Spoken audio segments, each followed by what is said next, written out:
Ariste, j'ai fait tout ce que j'ai pu pour combattre vos raisons, mais je me rends, je n'ai rien à vous répliquer. La dépendance des créatures est tout autre que je ne pensais. Théodore, reprenons donc ce que nous venons de dire, et tirons-en des conséquences. Mais prenez garde que je n'en tire qui ne soit pas clairement renfermé dans le principe. La création ne passe point, la conservation des créatures n'étant de la part de Dieu qu'une création continuée, qu'une même volonté qui subsiste et qui opère sans cesse. Or, Dieu ne peut concevoir, ni par conséquent vouloir, qu'un corps ne soit nulle part ou qu'il n'ait avec les autres certains rapports de distance. Dieu ne peut donc vouloir que ce fauteuil existe, et par cette volonté le créer ou le conserver, qu'il ne le place là, ou d'ailleurs, ou ailleurs. Donc il y a contradiction, qu'un corps en puisse remuer un autre. Je dis plus, il y a contradiction que vous puissiez remuer votre fauteuil. Ce n'est pas assez, il y a contradiction que tous les anges et les démons joints ensemble puissent ébranler un fétu. La démonstration en est claire, car nulle puissance, quelque grande qu'on l'imagine, ne peut surmonter ni même égaler celle de Dieu. Or, il y a contradiction que Dieu veuille que ce fauteuil soit, qu'il ne veuille qu'il soit quelque part, et que, par l'efficace de sa volonté, il ne l'y mette, il ne l'y conserve et ne l'y crée. Donc, nulle puissance ne peut le transporter où Dieu ne le transporte pas, ni le fixer ou l'arrêter où Dieu ne l'arrête pas, si ce n'est que Dieu accommode l'efficace de son action à l'action inefficace de ses créatures. C'est ce qu'il faut vous expliquer pour accorder la raison avec l'expérience et pour vous donner l'intelligence du plus grand, du plus fécond et du plus nécessaire de tous les principes qui est que Dieu ne communique sa puissance aux créatures et ne les unit entre elles que parce qu'il établit leur modalité, cause occasionnelle, des effets qu'il produit lui-même, cause occasionnelle, dis-je, qui détermine l'efficace de ses volontés, en conséquence des lois générales qu'il s'est prescrites pour faire porter à sa conduite le caractère de ses attributs et répandre dans son ouvrage l'uniformité d'action nécessaire pour en lier ensemble toutes les parties qui le composent et pour le tirer de la confusion et de l'irrégularité d'une espèce de chaos où les esprits ne pourraient jamais rien comprendre. Je vous dis ceci, mon cher Ariste, pour vous donner de l'ardeur et réveiller votre attention, car comme ce que je viens de vous dire du mouvement et du repos de la matière pourrait bien vous paraître peu de choses, vous croiriez peut-être que des principes si petits et si simples ne pourraient pas vous conduire à ces grandes et importantes vérités que vous avez déjà entrevues et sur lesquelles est appuyé presque tout ce que je vous ai dit jusqu'ici. Ariste, ne craignez point, Théodore, que je vous perde de vue. Je vous suis, ce me semble, d'assez près, et vous me charmez de manière qu'il me semble qu'on me transporte. Courage donc, je saurai bien vous arrêter si vous passez trop légèrement par-dessus quelques endroits trop difficiles et trop périlleux pour moi. Théodore, supposons donc, Ariste, que Dieu veuille qu'il y ait sur ce plancher un tel corps, une boule par exemple. Aussitôt la voilà faite. Rien n'est plus mobile qu'une sphère sur un plan, mais toutes les puissances imaginables ne pourront l'ébranler si Dieu ne s'en mêle. Car encore un coup, tant que Dieu voudra créer ou conserver cette boule au point A, ou à tel autre qu'il vous plaira, et c'est une nécessité qu'il la mette quelque part, nulle force ne pourra l'en faire sortir. Ne l'oubliez pas, c'est là le principe. Ariste, je le tiens ce principe, il n'y a que le Créateur qui puisse être le moteur, que celui qui donne l'être au corps, qui puisse les placer dans les endroits qu'ils occupent. Théodore, fort bien, la force mouvante d'un corps n'est donc que l'efficace de la volonté de Dieu qui le conserve successivement en différents lieux. Cela supposé, concevons que cette boule soit mue et que dans la ligne de son mouvement, elle en rencontre un autre en repos. L'expérience nous apprend que cet autre sera remué immanquablement et selon certaines proportions toujours exactement observées. Or, ce n'est point la première qui meut la seconde, cela est clair par le principe, car un corps n'en peut mouvoir un autre sans lui communiquer de sa force mouvante. Or, la force mouvante d'un corps mu n'est que la volonté du Créateur qui le conserve successivement en différents lieux. Ce n'est point une qualité qui appartienne à ce corps. Rien ne lui appartient que ses modalités, et les modalités sont inséparables des substances. Donc les corps ne peuvent se mouvoir les uns les autres, et leur rencontre ou leur choc est seulement une cause occasionnelle de la distribution de leur mouvement, car étant impénétrable, c'est une espèce de nécessité que Dieu, que je suppose agir toujours avec la même efficace, ou la même quantité de force mouvante, répande pour ainsi dire dans le corps choqué la force mouvante de celui qui le choque, et cela à proportion de la grandeur du choc. Mais selon cette loi, lorsqu'ils se choquent tous deux, que le plus fort, ou celui qui est transporté avec une plus grande force mouvante, doit vaincre le plus faible et le faire rejaillir sans rien recevoir de lui. Je dis sans rien recevoir du plus faible, car un corps parfaitement dur, tel que je le suppose, ne peut pas recevoir en même temps deux impressions ou deux mouvements contraires dans les parties dont il est composé. Cela ne peut arriver que dans les corps mous ou qui font ressort. Mais il est inutile d'entrer présentement dans le détail des lois du mouvement. Il suffit que vous sachiez que les corps ne peuvent se mouvoir eux-mêmes, ni ceux qu'ils rencontrent, ceux que la raison vient de nous découvrir, et qu'il y a certaines lois selon lesquelles Dieu les meut immanquablement, ce que nous apprenons de l'expérience. Ariste, cela me paraît incontestable, mais qu'en pensez-vous, Théotime? Vous ne me contredites jamais, Théodore.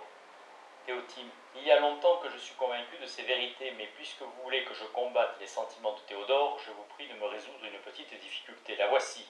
Je conçois bien qu'un corps ne peut de lui-même se mouvoir, mais supposez qu'il soit mu. Je prétends qu'il en peut mouvoir un autre comme cause véritable, comme cause entre laquelle et son effet il y a une liaison nécessaire. Car supposons que Dieu n'ait point encore établi de loi des communications de mouvement. Certainement, il n'y aura point encore de cause occasionnelle. Cela étant que le corps A soit mu, et qu'en suivant la ligne de son mouvement, il enfile le corps B, que je suppose concave. Et comme le moule du corps A, qu'arrivera-t-il? Choisissez. Ariste, ce qui arrivera, rien, car où il n'y a point de cause, il ne peut y avoir d'effet. Théotime, comment rien? Il faut bien qu'il arrive quelque chose de nouveau, car le corps B sera mu ensuite du choc, ou il ne le sera pas. Ariste, il ne le sera pas. Théotime, jusqu'ici, cela va bien, mais Ariste, que deviendra le corps A à la rencontre de B? Où il rejaillira, ou il ne rejaillira pas. S'il rejaillit, voilà un effet nouveau, dont B sera la cause. S'il ne rejaillit pas, ce sera bien pis, car voici une force détruite, ou du moins sans action. Donc le choc des corps n'est point une cause occasionnelle, mais très réelle et très véritable, puisqu'il y a une liaison nécessaire entre le choc et tel effet que vous voudrez. Ainsi, Ariste, attendez un peu, Théotime, que me prouvez-vous là? Que les corps étant impénétrables, c'est une nécessité que dans l'instant du choc, Dieu se détermine à faire choix sur ce que vous venez de me proposer? Voilà tout, je n'y prenais pas garde. Vous ne prouvez nullement qu'un corps mu puisse, par quelque chose qui lui appartienne, mouvoir celui qu'il rencontre. Si Dieu n'a point encore établi des lois des communications des mouvements, la nature des corps, leur impénétrabilité, l'obligera à en faire de telles qu'il jugera à propos, et il se déterminera à celles qui sont les plus simples, si elles suffisent à l'exécution des ouvrages qu'il veut former de la matière. Mais il est clair que l'impénétrabilité n'a point d'efficace propre, et qu'elle ne fait que donner à Dieu, qui traite les choses selon leur nature, une occasion de diversifier son action, sans rien changer dans sa conduite. Je veux bien néanmoins qu'un corps mu soit la cause véritable du mouvement de ceux qu'il rencontre, car il ne faut point disputer sur un mot. Mais qu'est-ce qu'un corps mu? C'est un corps transporté par une action divine. Cette action qui le transporte peut aussi transporter celui qu'il rencontre, si elle y est appliquée, qui en doute? Mais cette action, cette force mouvante, n'appartient nullement au corps, c'est l'efficace de la volonté de celui qui les crée, ou qui les conserve successivement en différents lieux. La matière est mobile, essentiellement. Elle a de sa nature une capacité passive de mouvement, mais elle n'a de capacité active, elle n'est mue actuellement que par l'action continuelle du Créateur. Ainsi, un corps n'en peut ébranler un autre par une efficace qui appartienne à sa nature. Si les corps avaient en eux la force de se mouvoir, les plus forts renverseraient ceux qu'ils rencontrent comme cause efficiente, mais n'étant mus que par un autre, leur rencontre n'est qu'une cause occasionnelle, qui oblige à cause de leur impénétrabilité le moteur ou le créateur à partager son action. Et parce que Dieu doit agir d'une manière simple et uniforme, il a dû se faire des lois générales et les plus simples qui puissent être afin que dans la nécessité de changement, il changeât le moins qu'il était possible, et que par une même conduite, il produisit une infinité d'effets différents. Voilà, Théotime, comme je comprends les choses. Théotime, vous les comprenez fort bien. Théodore, parfaitement bien. Nous voilà tous d'accord sur le principe, suivons-le un peu. Donc, Ariste, vous ne pouvez de vous-même remuer le bras, changer de place, de situation, de posture, faire aux autres hommes ni bien ni mal, mettre dans l'univers le moindre changement, vous voilà dans le monde sans aucune puissance, immobile, comme un roc, stupide pour ainsi dire, comme une souche. Que votre âme soit unie à votre corps si étroitement qu'il vous plaira, que par lui elle tienne à tous ceux qui vous environnent, quel avantage tirerez-vous de cette union imaginaire? Comment ferez-vous pour remuer seulement le bout du doigt, pour prononcer seulement un monosyllabe? Hélas, si Dieu ne vient au secours, vous ne ferez que de vains efforts, vous ne formerez que des désirs impuissants. Car, un peu de réflexion, savez-vous bien seulement ce qu'il faut faire pour prononcer le nom de votre meilleur ami, pour courber ou redresser celui de vos doigts dont vous faites le plus d'usage? Mais supposons que vous sachiez ce que tout le monde ne sait pas, ce dont quelques savants même ne conviennent pas, savoir qu'on ne peut remuer le bras que par le moyen des esprits animaux, qui, coulant par les nerfs dans les muscles, les raccourcissent et tirent à eux les os auxquels ils sont attachés. Supposons que vous sachiez l'anatomie et le jeu de votre machine, aussi exactement qu'un horlogeur son propre ouvrage. Mais du moins, souvenez-vous du principe qu'il n'y a que le créateur des corps qui puisse en être le moteur. Ce principe suffit pour lier, que dis-je pour lier, pour anéantir toutes vos facultés prétendues, car enfin les esprits animaux sont des corps quelque petits qui puissent être. Ce n'est que le plus subtil du sang et des humeurs. Dieu seul peut donc les remuer, ces petits corps. Lui seul peut essayer les faire couler du cerveau dans les nerfs, des nerfs dans les muscles, d'un muscle dans son antagoniste, toutes choses nécessaires au mouvement de nos membres. Donc, nonobstant l'union de l'âme et du corps telle qu'il vous plaira de l'imaginer, vous voilà mort et sans mouvement. Si ce n'est que Dieu veuille bien accorder ses volontés avec les vôtres, ses volontés toujours efficaces avec vos désirs toujours impuissants. Voilà, mon cher Ariste, le dénouement du mystère.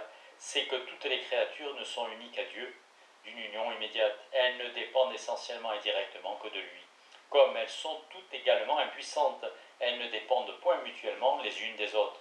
On peut dire qu'elles sont unies entre elles et qu'elles dépendent même les unes des autres. Je l'avoue, pourvu qu'on ne l'entende pas selon les idées vulgaires, pourvu qu'on demeure d'accord que ce n'est qu'en conséquence des volontés immuables, toujours efficaces du Créateur, qu'en conséquence des lois générales que Dieu a établies et par lesquelles il règle le cours ordinaire de sa providence. Dieu a voulu que mon bras fût remué dans l'instant que je le voudrais moi-même, je suppose les conditions nécessaires. Sa volonté est efficace, elle est immuable. Voilà d'où je tire ma puissance et mes facultés. Il a voulu que j'eusse certains sentiments, certaines émotions, quand il y aurait dans mon cerveau certaines traces, certains ébranlements d'esprit. Il a voulu en un mot, et il veut sans cesse que les modalités de l'esprit et du corps fussent réciproques. Voilà l'union et la dépendance naturelle des deux parties dont nous sommes composés. Ce n'est que la réciprocation mutuelle de nos modalités appuyées sur le fondement inébranlable des décrets divins. Décrets qui, par leur efficace, me communiquent la puissance que j'ai sur mon corps et par lui sur quelques autres. Décrets qui, par leur immutabilité, m'unissent à mon corps et par lui à mes amis, à mes biens, à tout ce qui m'environne. Je ne tiens rien de ma nature, rien de la nature imaginaire des philosophes, tout de Dieu et de ses décrets. Dieu a lié ensemble tous ses ouvrages, non qu'il y ait produit en eux des entités liantes. Il les a subordonnés les uns aux autres, sans les revêtir de qualités efficaces. Vaine prétention de l'orgueil humain, production chimérique de l'ignorance des philosophes, c'est que, frappés sensiblement à la présence des corps, touchés intérieurement par le sentiment de leur propre effort, ils n'ont point reconnu l'opération invisible du Créateur, l'uniformité de sa conduite, la fécondité de ses lois, l'efficace toujours actuelle de ses volontés, la sagesse infinie de sa providence ordinaire. Ne dites donc plus, je vous prie, mon cher Ariste, que votre âme est unie à votre corps plus étroitement qu'à toute autre chose, puisqu'elle n'est unie immédiatement qu'à Dieu seul, puisque les décrets divins sont les liens indissolubles de toutes les parties de l'univers et l'enchaînement merveilleux de la subordination de toutes les causes. Ariste. Ah, Théodore, que vos principes sont clairs, qu'ils sont solides et qu'ils sont chrétiens, mais qu'ils sont aimables et touchants, j'en suis tout pénétré. Quoi, c'est donc Dieu lui-même qui est présentement au milieu de nous, non comme simple spectateur et observateur de nos actions bonnes ou mauvaises, mais comme le principe de notre société, le lien de notre amitié, l'âme, pour ainsi dire, du commerce et des entretiens que nous avons ensemble. Je ne puis vous parler que par l'efficace de sa puissance, ni vous toucher, vous ébranler, que par le mouvement qu'il me communique. Je ne sais pas même quelles doivent être les dispositions des organes qui servent à la voix pour prononcer ce que je vous dis sans hésiter. Le jeu de ces organes me passe, La variété des paroles, des tons, des mesures en rend le détail comme infini. Dieu le sait ce détail, lui seul en règle le mouvement dans l'instant même de mes désirs. Oui, c'est lui qui repousse l'air qui m'a fait respirer lui-même. C'est lui qui par mes organes en produit les vibrations ou les secousses. C'est lui qui le répand au dehors et qui en forme ces paroles par lesquelles je pénètre jusque dans votre esprit et je verse dans votre cœur ce que le mien ne peut contenir. En effet, ce n'est pas moi qui respire, je respire malgré moi. Ce n'est pas moi qui vous parle, je veux seulement vous parler, mais qu'il dépende de moi de respirer, que je sache exactement ce qu'il faut faire pour m'expliquer, que je forme des paroles et que je les pousse au dehors. Comment irait-elle jusqu'à vous? Comment frapperait-elle vos oreilles? Comment ébranlerait-elle votre cerveau? Comment toucherait-elle votre cœur sans l'efficace de cette puissance divine qui unit ensemble toutes les parties de l'univers? Oui, Théodore, tout cela est une suite nécessaire des lois de l'union de l'âme et du corps et des communications des mouvements. Tout cela dépend de ces deux principes dont je suis convaincu qu'il n'y a que le créateur des corps qui en puisse être le moteur et que Dieu ne nous communique sa puissance que par l'établissement de quelques lois générales dont nous déterminons l'efficace par nos diverses modalités. Ah Théodore, ah Théotime, Dieu seul est le lien de notre société, qu'il en soit la fin, puisqu'il en est le principe. N'abusons point de sa puissance. Malheur à ceux qui la font servir à des passions criminelles. Rien n'est plus sacré que la puissance, rien n'est plus divin. C'est une espèce de sacrilège que d'en faire des usages profanes. Je le comprends aujourd'hui, c'est faire servir à l'iniquité le juste vengeur des crimes. De nous-mêmes, nous ne pouvons rien faire, donc de nous-mêmes, nous ne devons rien vouloir. Nous ne pouvons agir que par l'efficace de la puissance divine, donc nous ne devons rien vouloir que selon la loi divine. Rien n'est plus évident que ces vérités. Théodore, voilà d'excellentes conséquences. Théotime, ce sont de merveilleux principes pour la morale, mais revenons à la métaphysique. Notre âme n'est point unie à notre corps selon les idées vulgaires, elle n'est unie immédiatement et directement qu'à Dieu. Seul, ce n'est que par l'efficace de son action que nous voilà tous trois en présence. Que dis-je en présence? Que nous que nous voilà tous trois unis de sentiments, pénétrés de la même vérité, animés, ce me semble, d'un même esprit, enflammés pour ainsi dire d'une même ardeur. Dieu nous unit ensemble par le corps en conséquence des lois des communications des mouvements. Il nous touche des mêmes sentiments en conséquence des lois de l'union de l'âme et du corps. Mais Ariste, comment sommes-nous si fort unis par l'esprit? Théodore prononce quelques paroles à vos oreilles. Ce n'est que de l'air battu par les organes de la voix. Dieu transforme pour ainsi dire cet air en paroles, en divers sons. Il vous les fait entendre ces divers sons par les modalités dont il vous touche. Mais le sens de ces paroles, où le prenez-vous? Qui vous découvre et à moi les mêmes vérités que contemple Théodore? Si l'air qu'il pousse en parlant ne renferme point les sons que vous entendez, assurément, il ne contiendra pas les vérités que vous comprenez. Ariste, je vous entends, Théotime, c'est que nous sommes unis l'un et l'autre à la raison universelle qui éclaire toutes les intelligences. Je suis plus savant que vous ne pensez. Théodore m'a d'abord transporté où vous voulez me conduire. Il m'a persuadé qu'il n'y a rien de visible, rien qui puisse agir dans l'esprit et se découvrir à lui, que la substance non seulement efficace, mais intelligible de la raison. Oui, rien de créé ne peut être l'objet immédiat de nos connaissances. Nous ne voyons rien dans ce monde matériel où nos corps habitent, que parce que notre esprit, par son attention, se promène dans un autre, que parce qu'il contemple les beautés du monde archétype et intelligible que renferme la raison. Comme nos corps vivent sur la terre et se repaissent des fruits divers qu'elle produit, nos esprits se nourrissent des mêmes vérités que renferme la substance intelligible et immuable du Verbe divin. Les paroles que Théodore prononce à mes oreilles m'avertissent donc en conséquence des lois de l'union de l'âme et du corps, d'être attentif aux vérités qu'il découvre dans la souveraine raison. Cela me tourne l'esprit du même côté que lui. Je vois ce qu'il voit parce que je regarde où il regarde. Et par les paroles que je rends aux siennes, quoique les unes et les autres soient vides de sens, je m'entretiens avec lui et je jouis avec lui d'un bien qui nous est commun à tous, car nous sommes tous essentiellement unis avec la raison, tellement unis que sans elle, nous ne pouvons lier de société avec personne. Théotime. Votre réponse, Ariste, me surprend extrêmement. Comment donc, sachant tout ce que vous me dites là, avez-vous pu répondre à Théodore? Que nous sommes unis à notre corps plus étroitement, qu'à toute autre chose. Ariste. C'est qu'on ne dit que ce qui se présente à la mémoire, et que les vérités abstraites ne s'offrent pas à l'esprit si naturellement que ce qu'on a ouï dire toute sa vie. Quand j'aurai médité autant que Théotime, je ne parlerai plus par jeu de machine, mais je réglerai mes paroles sur les réponses de la vérité intérieure. Je comprends donc aujourd'hui, et je ne l'oublierai de ma vie, que nous ne sommes unis immédiatement et directement qu'à Dieu. C'est dans la lumière de sa sagesse qu'il nous faut voir la magnificence de ses ouvrages, le modèle sur lequel il les forme, l'art immuable qui en règle les ressorts et les mouvements, et c'est par l'efficace de ses volontés qu'il nous unit à notre corps, et par notre corps à tous ceux qui nous environnent.